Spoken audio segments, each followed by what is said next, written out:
Michael J. Coyle here with Get Your Rock Out, no pun intended. And I'm here today with Dean Fox from Knock Out Kaine. How you doing today, Dean? Not bad actually. It's been a good day so far. Yeah. It's been a warm day, hasn't it? Yeah, I have sprung a leak here and there, but yeah, I think I'm feeling fresher than most because most of you've been here for like 3 days, haven't you? I've been here for the full 3 days, so I've basically been baking in my own skin like a freaking bag of Uncle Ben's rice. Yes, that sounds wonderful. Smells good. Not me. So, I have been told that today is a very special show for you guys. Yeah, we're for the first time ever, we're going to do our second album, Rise of the Electric Jester. We're going to play it from start to finish in its entirety, and we felt that because we're headlining SOS, which is our record label, Rock Sector's own festival. That's right. That was the first record that we released with Rock Sector, so we thought it'd be quite apt to do that. But it also means that we are going to be playing 4 or 5 songs that we've never played live before. I've also heard rumors about you guys apparently going on a bit of a hiatus after this. Yeah, it's just a road break. I mean, the band, since its very first incarnations, the band's been around now for about 11 years, and we've been constantly touring and gigging in that time. And even when we've been at the studio, we've been you know, you get studio time, and then you go out for a few gigs, you're back to the studio, and we've never taken any time to actually. So this will be the first time that we've taken a break from the road specifically to write demo and then record an album. Okay. So basically that's all it is. It's just a road break until we release the third album, which will be early next year, and then we'll be back on it again. Yeah. So we're expecting maybe around about a January, February, March release. Yeah, February, March, I would imagine. Right. Yeah. A fair time as well, man. Just relax after the Christmas break. Sounds good to me, though. So, this is my first time getting to see you guys live, and honestly, it's my first time getting to hear you guys at all for the first time.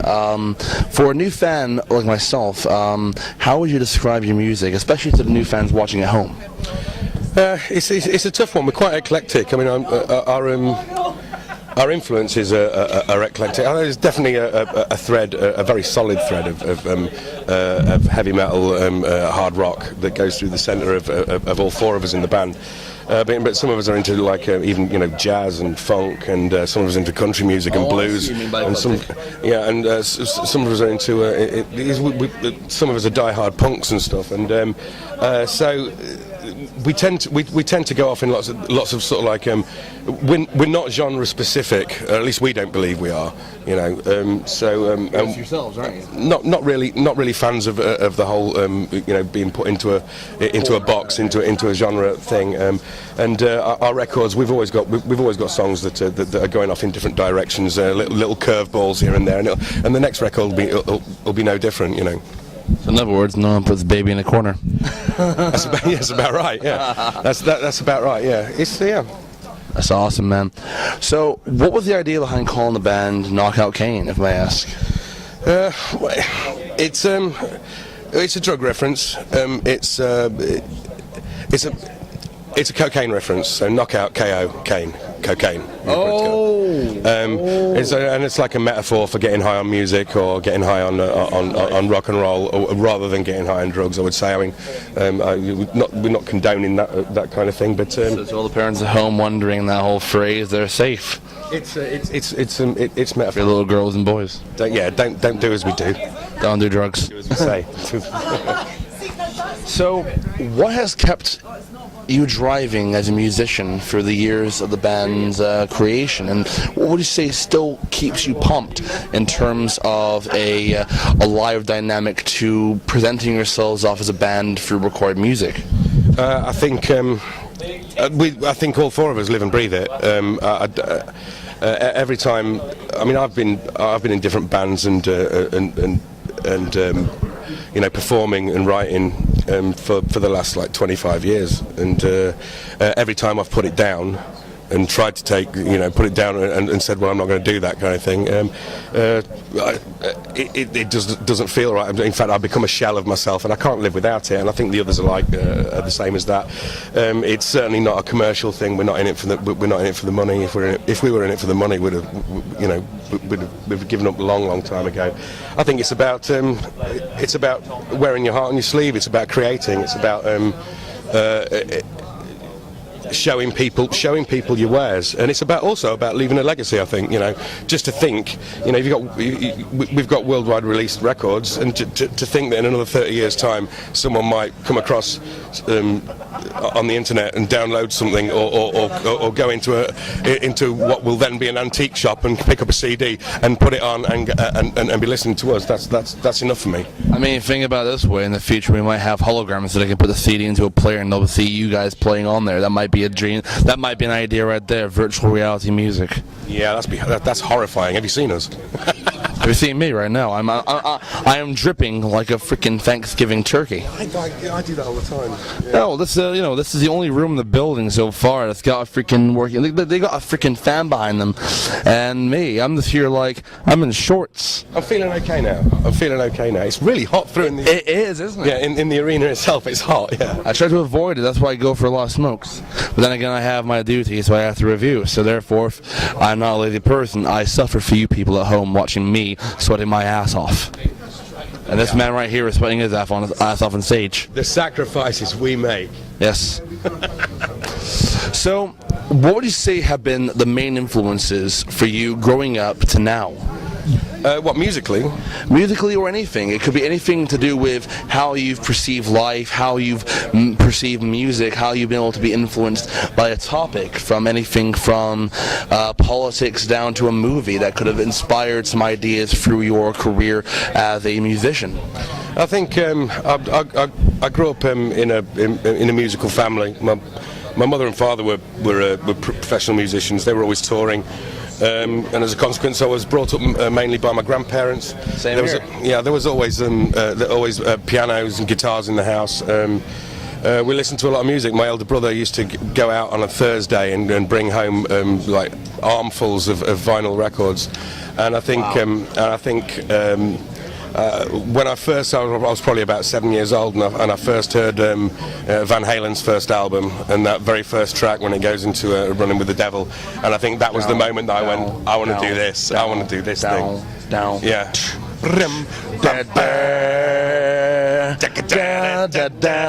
Beautiful. I know. I mean, I saw Van Halen a couple of years back in my home state of Florida, and it was on the last album tour, and he had Wolfgang Van Halen just go on this little podium. And he's got his arms up like this, like bow, bow, bow. It's like, oh.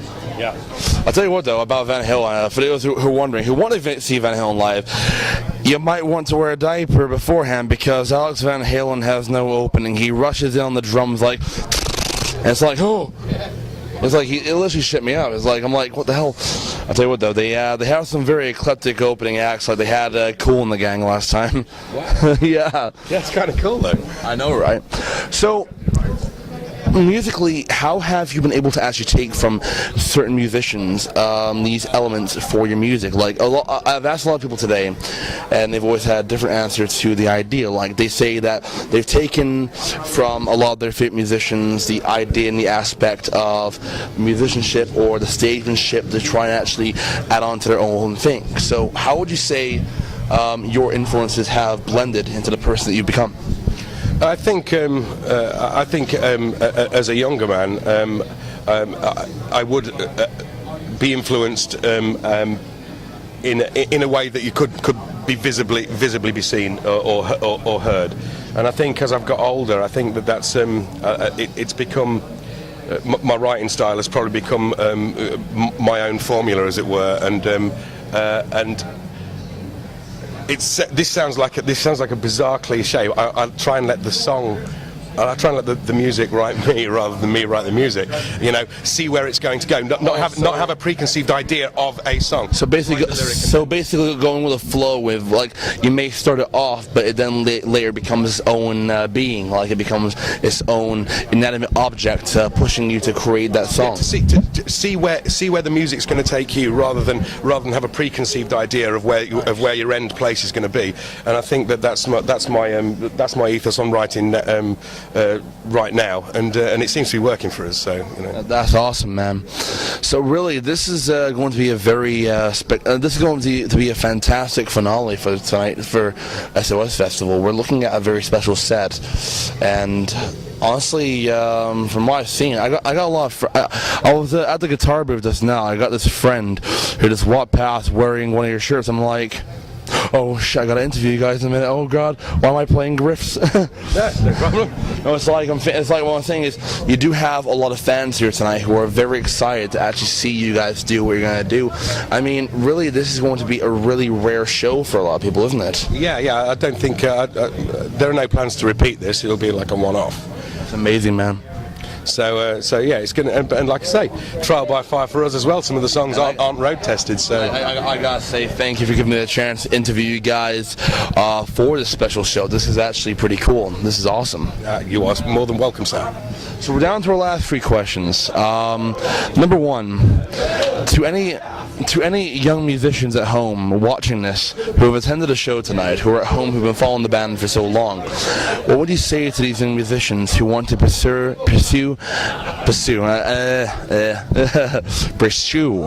a career in music or in musicianship? I'd say be ready to work very, very hard. And just enjoy every moment of it. I'd also say that it's the most difficult thing in the world to be able to find 4 or 5 people to work with, and you're all going in the same direction at the same. But once you've found that, it's incredibly rare. It's like a lottery win. Once you've found that, and once you know that you've got something really, really good, then just keep on going, because tenacity and you need tenacity, and you need to have the ultimate in self-belief, because everybody bails out and bows out before they get their break, and it happens all the time. If you believe in it, do it, and there's absolutely no reason that you won't get your rewards. I mean, Knock Out Kaine started out like 10, 11 years ago just as a laugh, and the amount of things, the amount of great people and that we've toured with, and big names. And the amount of people that I used to have on my, and posters on my bedroom wall that I can now, count as friends and peers from touring with them and stuff like that. And I know you feel actually there, because looking back at my heroes in death metal, I'm now friends with one of the original members of my all-time idols in death, and it's like, holy crap, I'm talking to this guy in person. It's like, wow. I mean, I guess from my part to this question, never be afraid to actually talk to your heroes, and you never know what that's going to actually bring. I think we'll bring it down to perseverance is the common denominator in any success story. Definitely. Whether it's a business success story or whether it's an artistic endeavor, whatever it is, perseverance is the common denominator. There may be other factors involved in your success, but perseverance is the one thing that is going to push you through all the barriers more than anything else. That's awesome, man. So the second to last question is a theoretical question I've asked a few people here. It's a fun question for a lot of people. Imagine you're stranded on a desert island and you're only allowed 2 things. One is a physical object that you can't live a day without. The second is a dish of food that you could not live without entirely. What would they be and why? Wow. Physical thing. God, this is really that's difficult. All right, that's what.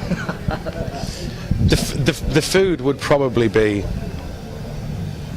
a burrito. Man of my own heart. Okay.